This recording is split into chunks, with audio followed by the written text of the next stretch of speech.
जे बीड जिल्ह्यामध्ये घटना घडली, एका सरपंचाची दुर्दैवी क्रूरतेने जी हत्या करण्यात आली, माणुसकीला देखील त्या ठिकाणी शर्मेने लाज वाटेल, काळीमा फसणारी घटना ही त्या ठिकाणी घडली.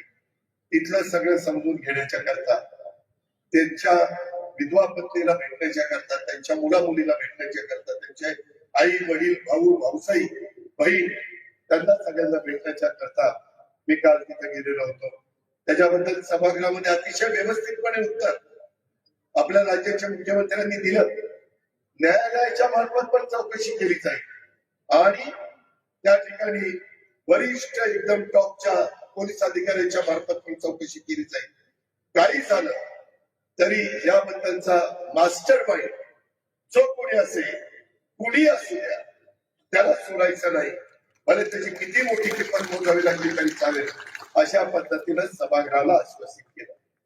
आजही मला काही मित्रमंडळी भेटली, त्यांनाही मी सांगितलं सकाळी